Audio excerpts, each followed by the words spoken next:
is KC Sports Network, proudly presented by Emprise Bank. What's going on, everybody? Welcome back to another episode of Run It Back. It's your girl, Jazsmin Halliburton, here on the Kansas City Sports Network. All right, so we just going to jump right into it like we always do on here, all right? So, Big 12 tournament is done for the Lady Wildcats. It was a good run, it was nice getting the double bye, you feel me? Getting the rest, was able to play West Virginia. Took care of them a little bit closer than we would have liked to, but they ended up getting the 3-point win, yada, yada, boom. Now on to the semifinals. And then, like that is, we play Texas. Texas, who's the co-Big 12 champions with Oklahoma, and my God, can't tell you how bad that pisses me off, but what can you do?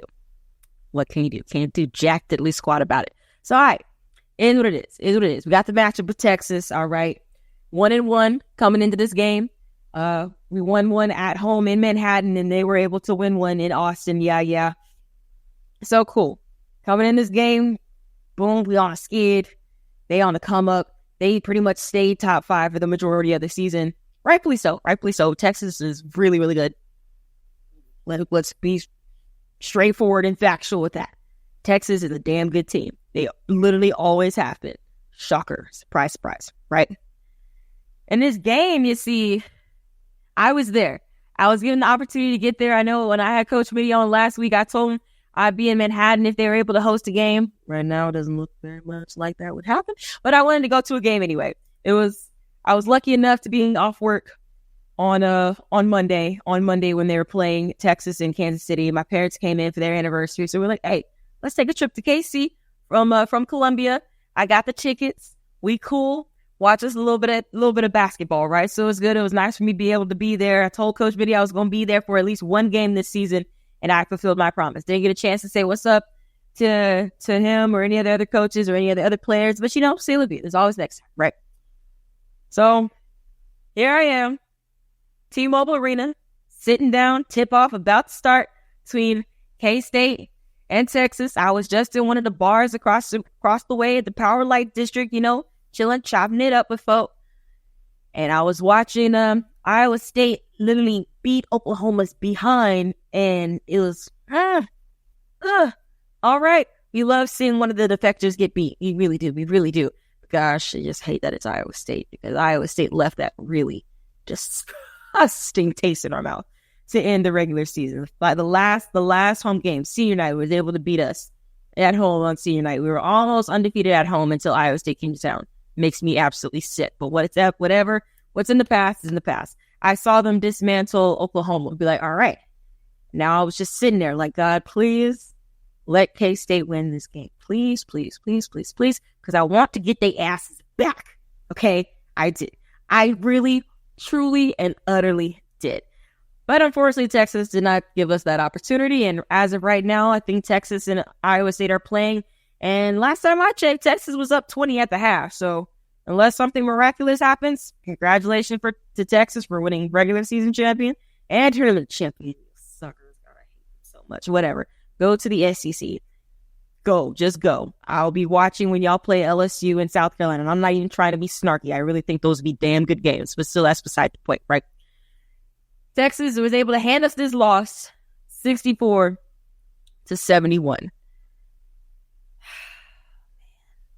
It would have been real nice to get this win, man, because right now it doesn't look like we're able to host. We won't be able to get that double bye. I was looking at the projections. Seems like we're going to be going to Spokane, Washington, where Gonzaga's at. That's where I think that's where they're going to be the first 2 games, unless something real crazy happens, and I doubt that. I truly, truly do. But you never know. You never know what's going to happen when it comes to Selection Sunday, right? But still, back to this game, K-State lost 71-64 to Texas. The first half, let's be real, it was cheeks, especially that first quarter. For some reason, the past couple games, excluding the Texas Tech game where they were able to get off to a hot start and really keep it like that, right?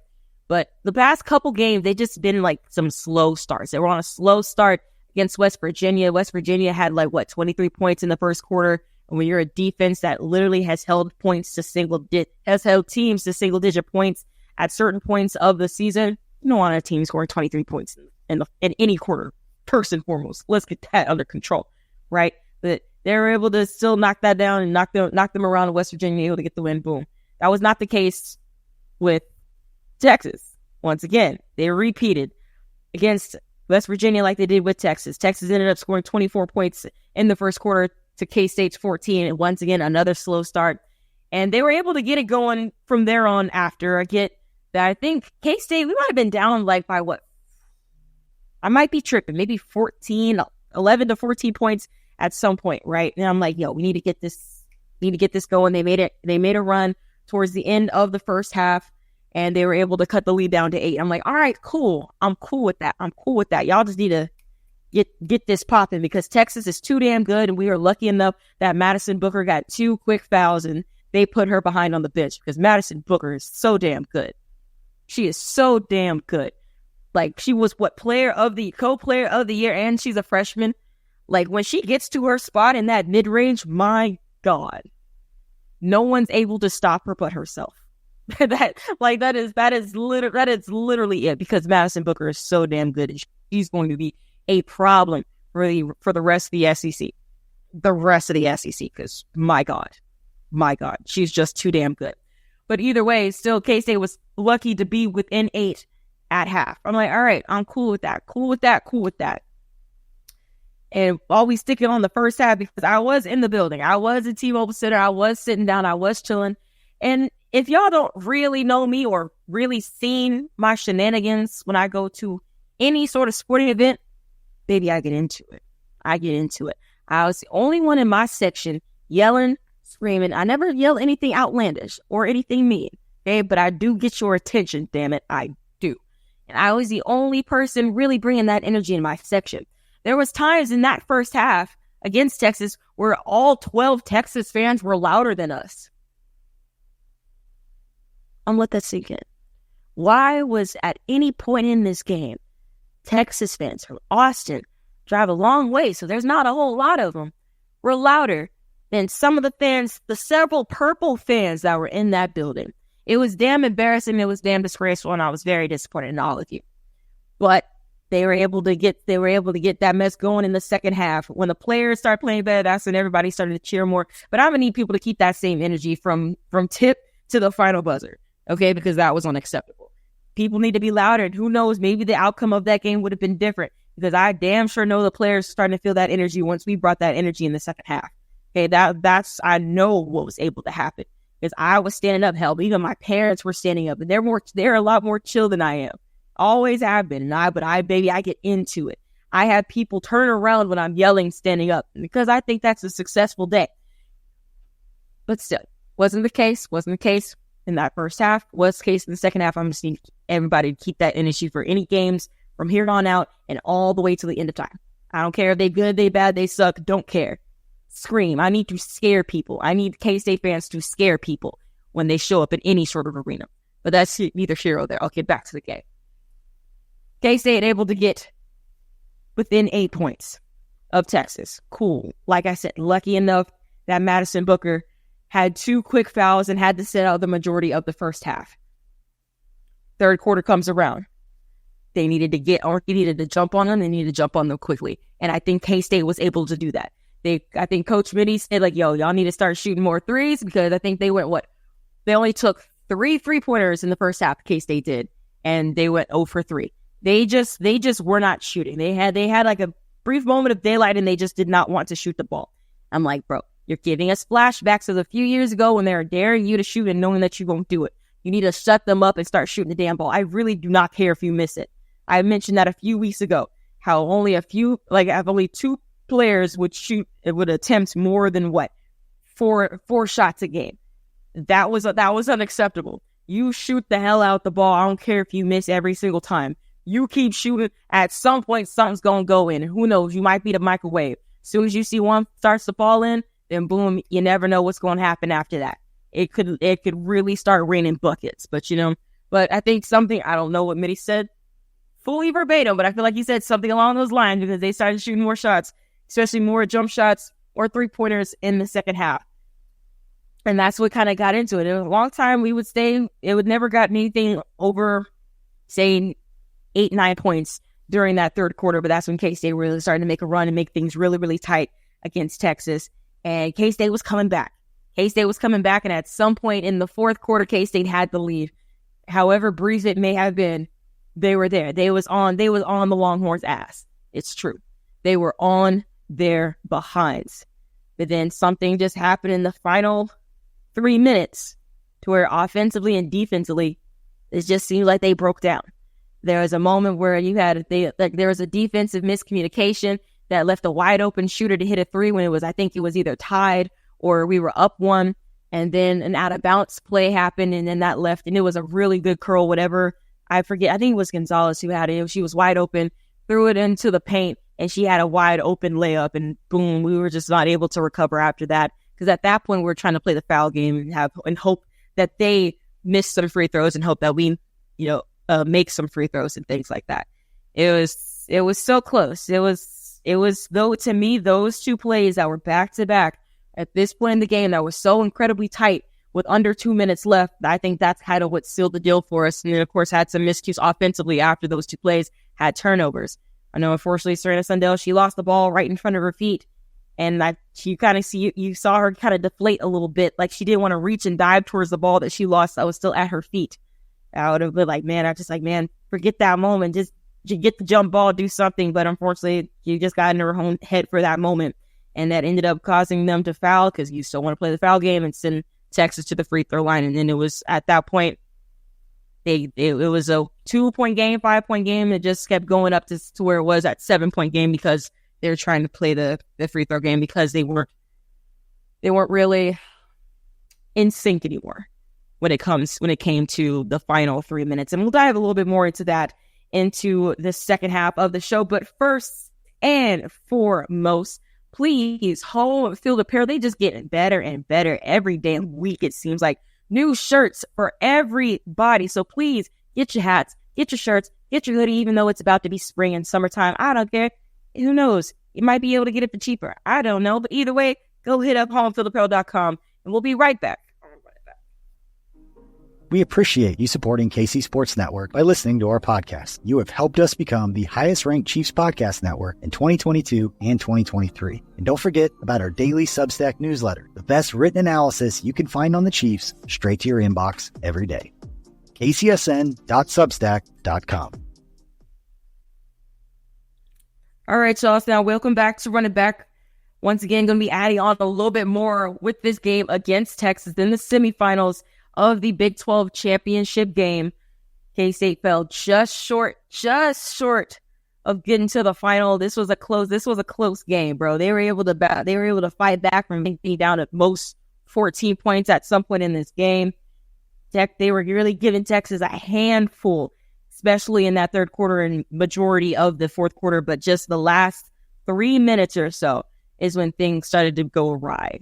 Necessarily, because I think Texas went on 14-5 run. And those two plays that I mentioned before it was just back-to-back plays, defensive breakdown, wide open, corner three. Then the very next play after that, K-State wasn't able to convert on the other end. Texas was able to get the ball on their side of the court, I think after a foul. Inbound play on the sideline, wide open, cutter to the basket. Boom, just like that. And we weren't able to recover from that point on.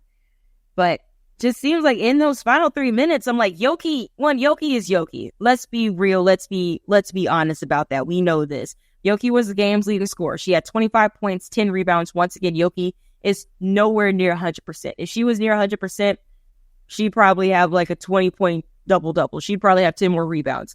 But that wasn't the case because she's still trying to get healthy. You feel me? She's still trying to get healthy.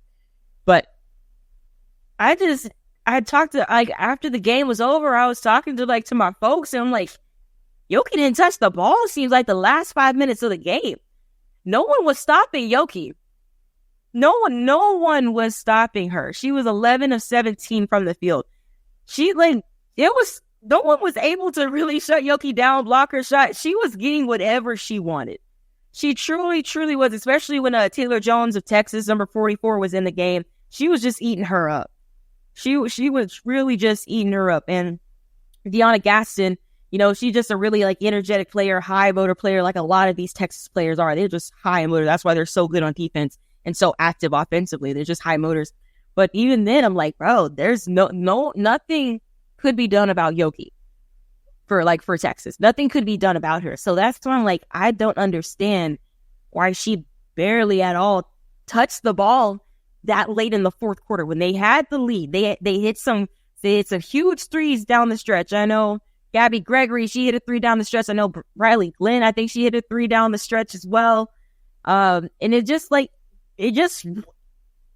like, that was cool. But when there was a moment where they really need some buckets, they weren't giving it to Yoki. And I'm like, what are we doing?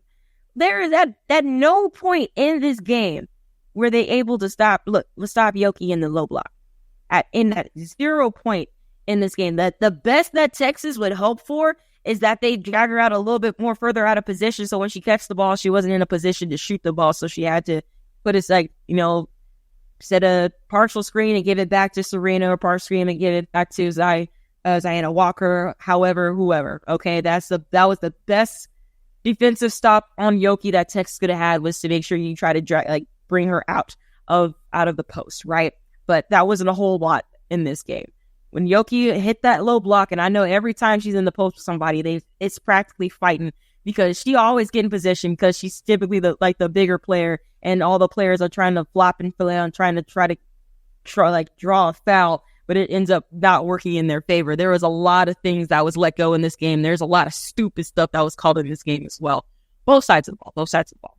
But I just don't understand. In that breakdown, in that offensive and defensive breakdown, in the final 3 minutes of the game, Yoki didn't touch the ball.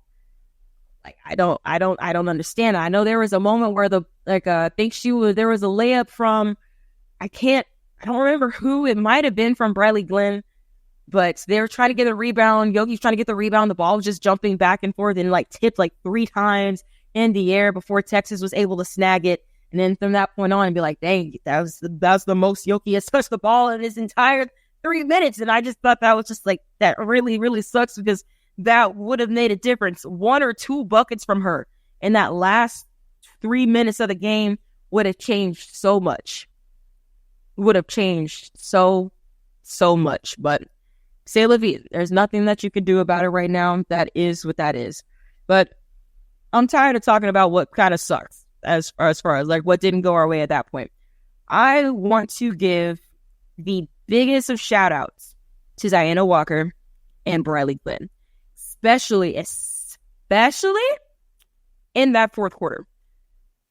I'm not gonna say they put clamps on. I'm not gonna say that at all. But their defense on Madison Booker in that fourth quarter, I'm like, where the hell was this all game? Man, I know Ziana Walker got scored on early in, I think, the third quarter, where Madison Booker, she just got up to that spot, that sweet mid-range jumper that she always takes on pretty much on the same side of the floor. It's when sis knows her shot. She knows her sweet spot, and she goes to it every single time. That's fundamentals. She knows her spot, and she hits that spot every single time, and it's essentially automatic in that mid-range. Automatic, straight up. That's not leaving her game. As soon as she gets comfortable from beyond 3-point range, my God, I'm just glad we won't gonna have to play her anymore in the regular season for that to happen, right? But I know first, let's see, there was 2 moments, I think, in the third quarter where Zai played really, really good defense. Two times, Madison Booker just got to her shot, hit the mid-range, whatever. She's literally been seeking that all night. And then Madison Booker, she drove on Ziana Walker and had an and one. It was a good basket. It was a tough basket, but in no way should it have been a foul, because I looked at the big-ass Jumbotron that they had, and Zai didn't touch it, but whatever, and one. So in a way, she burnt fire. She got fire, right?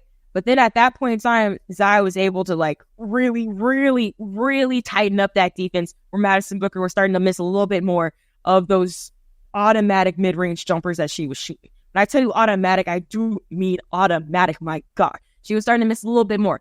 And that was the end of the third quarter. Okay, Coach Minnie took Ziana Walker out to start the fourth quarter, and he put Briley Glenn on Madison Booker. At first, I'm like, I don't really know because like Zaya was doing a really, really good job defensively on her because Madison Booker was starting to miss a little bit more of those shots, made her have to think a little bit more, right? When she goes to them shots, maybe rush them a little bit more than what she wanted to. So because they weren't exactly falling like they were for 3/4 of this game when she was playing and not in foul trouble, right?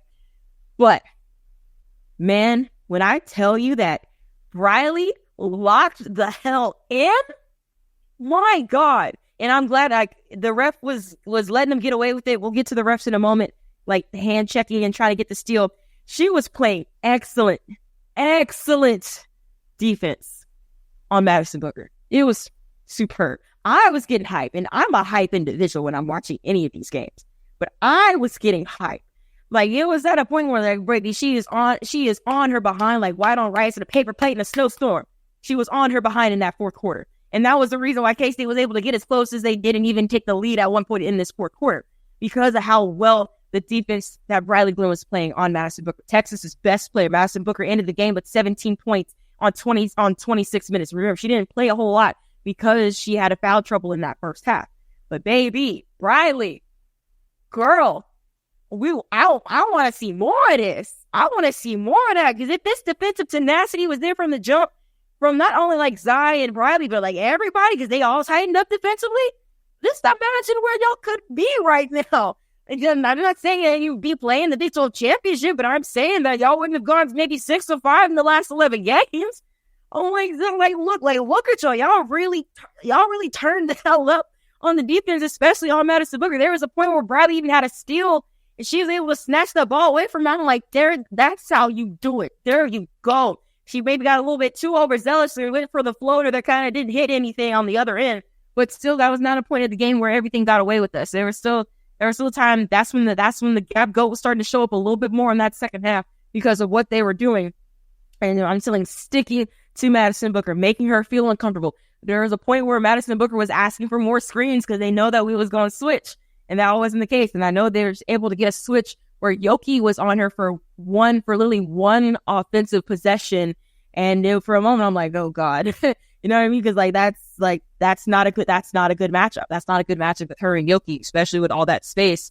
And Madison Booker got to her spot, and she missed a jumper. So I'm like, okay, we're getting really lucky right now, because that was a switch that was not in our favor, and we need to go ahead and make a run. And they did do that, of course, up to that final 3 minutes. But I'll just say that potential that was there defensively, chef's kiss. I want to see that every damn day, because I love me some defense. We already knew Zaina Walker was a strong defensive player. We already knew both the Glenn twins were a strong defensive player.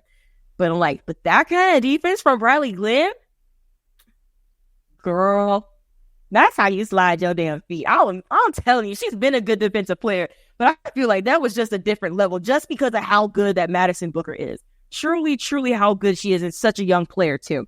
So like that's from this point on all the way through March, and God willing, maybe April. That's the type of defense I want to see, because damn it, man, that was superb. So that was damn good. But now I want to get to another thing that was noticed, and I guess something that Brett Yormark, the commissioner of the Big 12, kind of addressed today. The officiating was absolutely cheeks. What else is new? My father, who hasn't watched a single women's basketball game at all this season, let alone K-State women's basketball game, he was watching. He's like, he said that's probably one of the worst officiated games I think I've ever seen. I'm like, thank you. I had to literally school him about what Big 12 refs are. Cheeks. They're cheeks. Always tapping cheeks. We all knew they were cheeks in the men's game. We knew that. Shocker, whatever, surprise. But hell, they've been cheeks in the women's game all season too. The past few seasons, I feel like that's been underlooked because of how trash the men's are, and of course that's what gets all the viewers. But man, the refs have been trash for the women's, like, for the past few years. It just seemed like everybody seems like, I don't know what the qualifications are to be a Big 12 official, but damn it, they need to up the ante and make that test a little bit harder.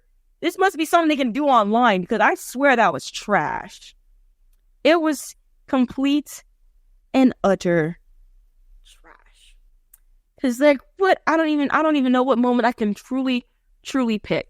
I know the most recent moment, well, actually from the game. Let's see. K-State was still trying to fight back. I think it was like a 5-point game at this time. K-State held Texas to a 5 count when they were I think down maybe 4, maybe 3 at that point in time. Nope, they gave Texas the timeout and be like, all right, whatever. There was another inbounds play after K-State had some free throws and they were forced to foul. They had fouls to give. Madison Booker got the ball. She traveled with the ball. They didn't call it travel, and they kept that pushing. All right, be like, man, what the hell ever. Whatever. And then there's other points in time in the first half as well. They called it travel on Serena Sundell when she was in the paint about to go up for a shot, but she jump shot and moved she pivot, bring the ball around, but her pivot foot never lifted up, but they called that a travel. I'm like, what the hell do you mean?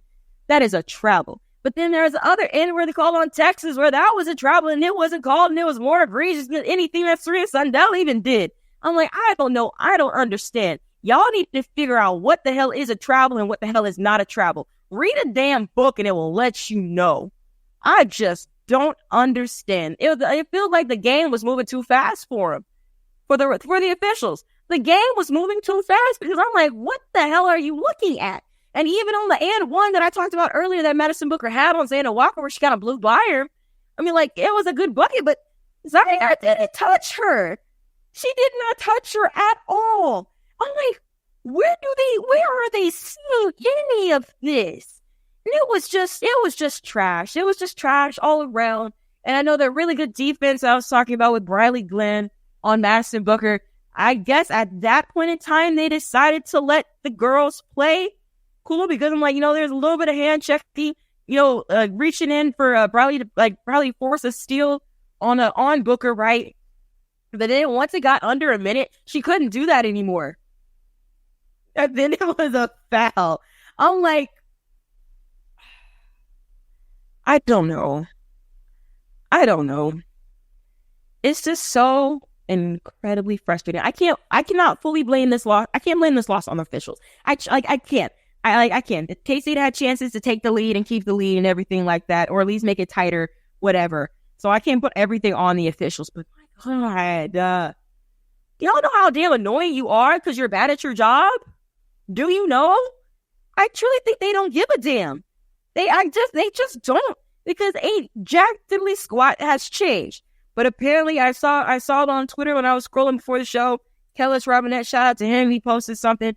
He's saying that, Brett Yormark is the audit, the officiating, take a look at it. He said, Yormark said that, this is probably not going to be easy or if anything's going to change, which I get that. But I'm like, damn, at least someone's paying attention to it. When the big boss say, hey, he might be looking at y'all a little bit closer, then maybe they might be doing jack diddly squat better. Who knows? Let's give it a damn shot, right? We'll see.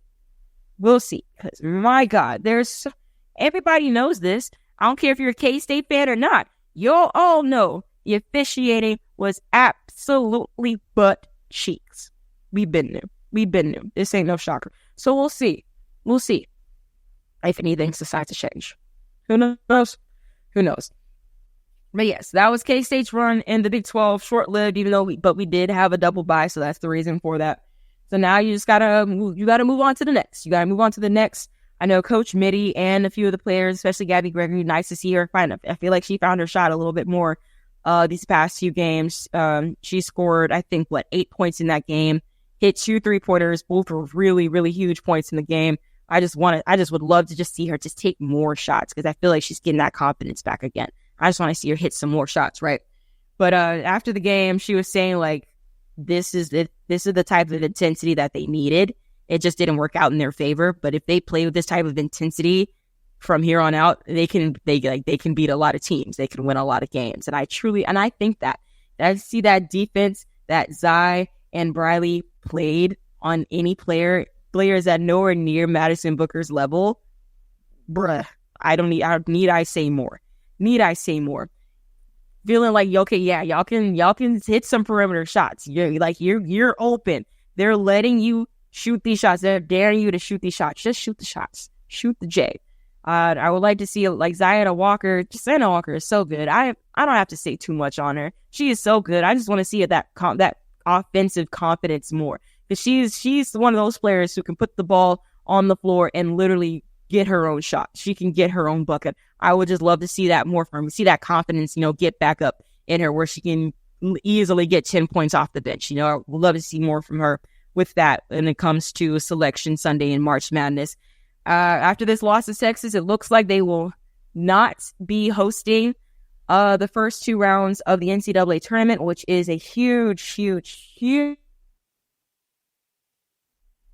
bummer.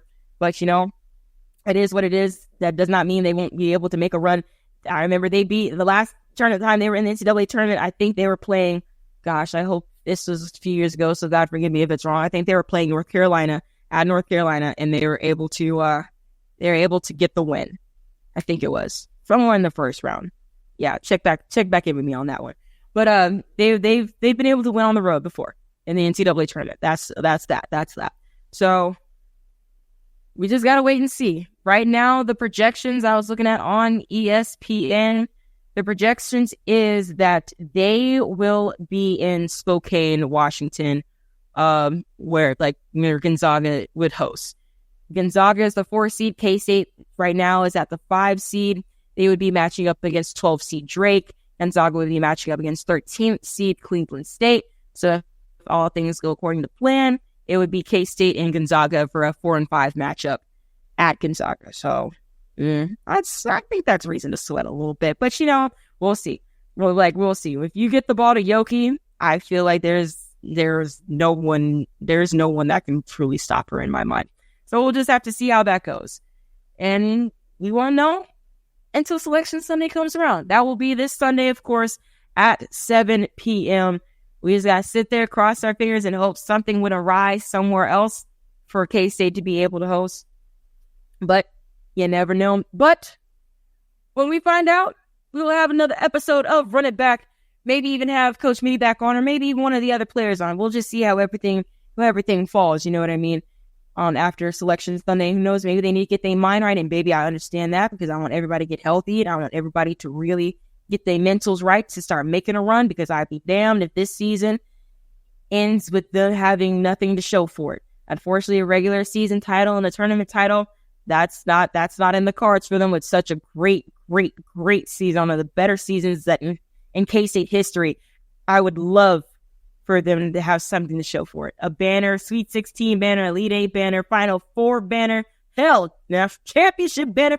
I don't care. Something, because this season was too damn good for them to have nothing to show for it. And I think they still have the chance. If they turn the hell up like I know that they can, I know that I've been hoping for the past several weeks, but this is a different type of team that I think we've seen the past few games. And I think they'll be able to do that. But until then, maybe you still have to wait and see. And we will be waiting to see when we come back on Run It Back. So I appreciate y'all for tuning in. I'll see y'all next week.